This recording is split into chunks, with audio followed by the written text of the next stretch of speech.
जी हाँ दोस्तों, मौर्योत्तर काल का ऐसा वीडियो आपने पूरा यूट्यूब में नहीं देखा होगा।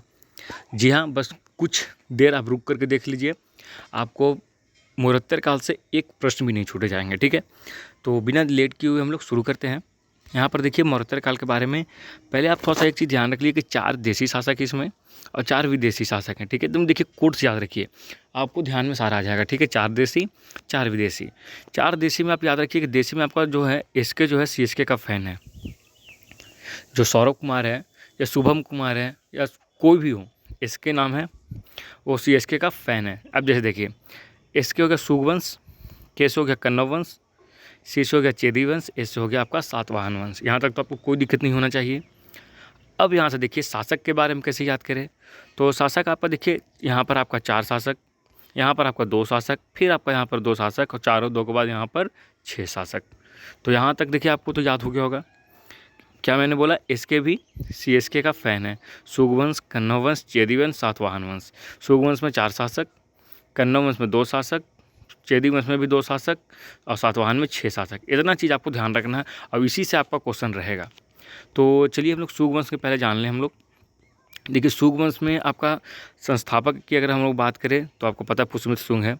अब ये कन्नौज, चेदी और सातवाहन छोड़ दीजिए, अभी इससे मतलब नहीं है, पहले हम लोग सूर्यवंश पढ़ना है। ठीक है, तो सूर्यवंश में मैंने आपको क्या बोला, टोटल 4 शासक। ठीक है, पहला आपका पुष्यमित्र शुंग, फिर आपका अग्निमित्र, फिर आपका भागवत, फिर आपका देवभूति। ठीक है, तो देखिए पुष्यमित्र शुंग तो सबको याद होगा कि सूर्यवंश का संस्थापक आपका पुष्यमित्र शुंग है। उसके बाद ए याद रखिए, फिर बी याद रखिए, फिर सी छोड़ करके डी याद रखिए। ए से आपका हो गया अग्निमित्र, बी से आपका हो गया भागवत और डी से आपका हो गया देवभूति। यहाँ तक आपको कोई दिक्कत नहीं है। लेकिन सबसे ज़्यादा क्वेश्चन दोस्तों आपका पुष्यमित्र शुंग से बनता है, मोस्ट इंपॉर्टेंट आपका ये। ठीक है, क्योंकि देख और ये बहुत आसान है आपको याद करना। जैसे ही आपको पुष्यमित्र शुंग बोले तब पी एस लिख लीजिए, पी से पुष्यमित्र, एस से आपका शुंग। तो पुष्यमित्र शुंग की जैसे ही आप लिखे तो याद रखिए पुष्यमित्र शुंग जो है यहाँ पर याद रखिए कि पुलिस स्टेशन बाबा जाने के लिए मना किए हैं। ठीक है, बी ए जैसे ही आपका पी एस लिखा है आपका पुष्यमित्र शुंग, तब पुलिस आप स्टेशन समझ जाइए और बी ए याद रख लीजिए। ठीक है, आपका पुष्यमित्र शुंग पूरा कंप्लीट। जैसे देखिए कैसे, अभी मैं इसके बाद आपको पीवाईक्यू प्रश्न भी करवाऊंगा, जो आप एक क्वेश्चन भी गलती नहीं करिएगा। ठीक है, अब यहाँ देखिए बी से आपका हो गया कि भैरुत स्तूप की स्थापना। यहाँ पर आप यहाँ से पहले बी ए लिख लीजिए आप, ये सारा पुष्यमित्र शुंग से क्वेश्चन है। तो देखिए बी से आपका हो गया भैरुत स्तूप का निर्माण। बी से आपका बृहद्रथ की हत्या करके यह शासक बना। ए से हो गया आपका कि अश्वमेघ यज्ञ करवाया। ठीक है, अयोध्या, फिर ए से हो गया आपका कि अयोध्या का नाम साकेत रखा। और बी से अभी आपको मैंने बोला कि भैरुत स्तूप का निर्माण। फिर बी से याद रखिए कि बौद्ध भिक्षु का हथियारा ये कहलाया। फिर बी से याद रखिए कि ये ब्राह्मण है। यहाँ से आपका क्वेश्चन आपका यहाँ है। ठीक है, फिर आपका राजधानी बी से याद रखिए विदिशा है। बी से आप इतना पहला राजधानी जब पी से आपके यहाँ पर पीएस था तो पी से आपका हो गया पाटलिपुत्र। इससे ज़्यादा आपका पुष्यमित्र शुंग से क्वेश्चन नहीं रहने वाला है। ठीक है, जितना मैंने अभी आपको बताया, डायरेक्ट आप पुष्यमित्र शुंग रहेगा तो पीएस लिख करके आप बाबा याद रख लीजिए। पहला राजधानी इसका पाटलिपुत्र, दूसरा राजधानी विदिशा, भैरुत स्तूप का निर्माण, बौद्ध भिक्षु का हथियारा, अश्वमेघ यज्ञ, अयोध्या का नाम साकेत रखा, बी से ब्राह्मण कहलाया, या फिर ये दूसरा राजधानी विदिशा रखा। तो ये चीज़ आपका क्वेश्चन है आपका पुष्यमित्र शुंग से। ठीक है, इसके बाद मैंने पीवाईक्यू भी कराऊंगा आपको।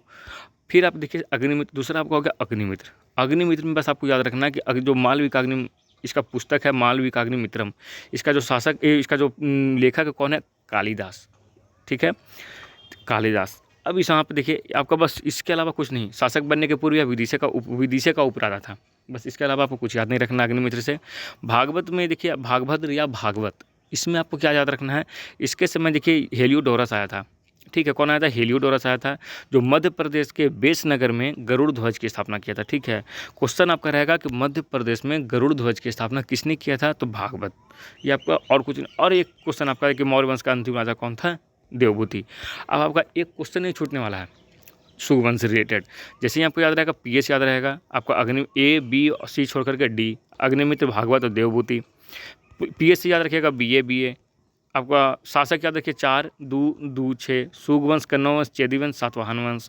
ट्रिक आपका क्या है, एसके भी सीएसके का फ़ैन है, एसके भी सीएसके का फ़ैन है। तो अब यहाँ से आपका सूर्यवंश। चलिए पहले हम लोग सूर्यवंश से जो भी क्वेश्चन बना हो, ये पीवाईक्यू बीपीएससी टीआरई में हो चाहे जेपीएससी में हो, कोई भी परीक्षा में जो एग्जाम में पूछा गया है हम उसका देखिए क्वेश्चन करवाते हैं। तो चलिए यहाँ पर देखिए सारा का इसका आंसर आप ही लोग को देना है। कि शुंग वंश के संस्थापक कौन था, आप यहाँ पर देख सकते हैं। तो मैंने अभी आपको बोला पुष्यमित्र शुंग। शुंग वंश की स्थापना कब हुआ, मैंने आपको बोला 185 ईसा मसीह पूर्व। अंतिम मौर्य शासक कौन था, अभी मैंने बोला कि डी, लास्ट में डी है, तो देवभूति। देखिए सारा क्वेश्चन बीपीएससी TRE 2 TRE 3, फिर देखिए TRE 3 का क्वेश्चन, पुष्यमित्र शुंग किस मौर्य शासक के सेनापति था, मैंने भी आपको बोला बृहद्रथ का हत्या करके आपका जो है शासक बना था। शुंग वंश की राजधानी कहाँ थी, देखिए पाटलिपुत्र भी थी और विदिशा, ठीक है। अब इसमें देखिए आंसर क्या माना, अगर डायरेक्ट पहली राजधानी पूछा आपको पाटलिपुत्र ही होगा, अगर पुष्यमित्र शुंग की बात करें तो विदिशा आपका हो जाएगा यहाँ से। चलिए ठीक है। अब देखिए निम्नलिखित में से शुंग वंश का प्रसिद्ध शासक कौन था, तो प्रसिद्ध शासक मैंने अभी आपको बोला जो सबसे ज़्यादा आपको किस में पढ़ना है, पुष्यमित्र शुंग के बारे में, तो पुष्यमित्र शुंग पढ़ लीजिए, आपका आंसर हो जाएगा। शुंग शासक पुष्यमित्र शुंग ने कौन सा यज्ञ करवाया था, मैंने भी आपको बोला अश्वमेध यज्ञ करवाया था। इसने अयोध्या का नाम साकेत रखा था। एकदम सीधा याद रखिए, BA करके आपका टोटल क्वेश्चन आपका क्लियर हो जाएगा।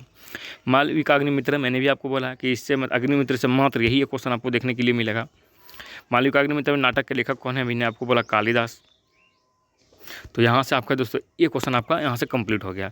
देखिए फिर आपका देखिए शुंग वंश से क्या क्वेश्चन है, देखिए कि शुंग वंश के संस्थापक मैंने भी आपको बोला पुष्यमित्र शुंग। देखिए BPSC TRE शुंग वंश की राजधानी स्थापना 185, ये तो वही क्वेश्चन यहाँ से। देखिए यहाँ पर शुंग वंश की राजधानी क्या मानी, यहाँ पर देखिए पाटलिपुत्र ही होगा। तो ये आपका जो क्वेश्चन है आपका PY। अच्छा देवभूति की हत्या किसने किया, यहाँ से देखिए शुंग वंश के वंश कौन सा है, कन्नव वंश। तो अब बताइए कोई कन्नव ही इसका हत्या करेगा, तो अग्निमित्र कन्नव नहीं, पुष्यमित्र शुंग नहीं, वासुदेव का। ऐसे भी आप क्वेश्चन को छाट सकते हैं, ठीक है। अब यहाँ पर देखिए अब शुंग वंश के बाद, तो शुंग वंश के बाद कौन, कन्नव के, इसके कैसे हो गया आपका कन्नव। देखिए अब यहाँ पर देखिए यहाँ से मालविका अग्निमित्र विदिशा शुंग काल में किस प्रसिद्ध था, यहाँ से आपका जो ये आपका PYQ है शुंग वंश से। देखिए महत्वपूर्ण BPSC बिहार SSC में आपका क्वेश्चन पूछा गया है। सांची का स्तूप शुंग काल में इसका हुआ। देखिए हाँ सांची का स्तूप देखिए शुंग काल में, PS मैंने आपको बोला था, तो S से आपका शुंग वंश, मैंने वही ध्यान मारा था क्या शुंग काल में ये जो है सांची का स्तूप जो है इसका विस्तार हुआ था। भैरव स्तूप देखिए यहाँ से अभी मैंने आपको बोला B शुंग काल। तो आपका देखिए टोटल क्वेश्चन आपका शुंग वंश से यहाँ पे क्लियर हो गया। तो कैसा लगा वीडियो आप ज़रूर बताइएगा। नेक्स्ट वीडियो में कन्नव चेदी आपका कंप्लीट कर, नेक्स्ट में ये 2 कंप्लीट करवाया जाएगा। और सातवाहन का एक वीडियो जाएगा, उसमें भी सातवाहन का भी जो आपका देखिए कन्नव में भी विराट कोहली आपका जो 666 मारा, तो आप इससे आपका टोटल याद सब कुछ ट्रिक से है। देखिए सातवाहन में GPS है, G से आपका ग्राउंड मतलब भूमि अनुदान किया, P से आपका प्रोटीन का सिक्का चलाया, S से आपका शीशा का सिक्का चलाया। तो टोटल आपको ट्रिक से ही याद करवाया जाएगा जो आपको दिमाग में फिट हो जाएगा। कोई आपको एक्स्ट्रा ट्रिक नहीं दिया, नाम से ही सारा चीज़ याद होगा। तो चैनल को सब्सक्राइब करके हमारे साथ जुड़े रहिएगा।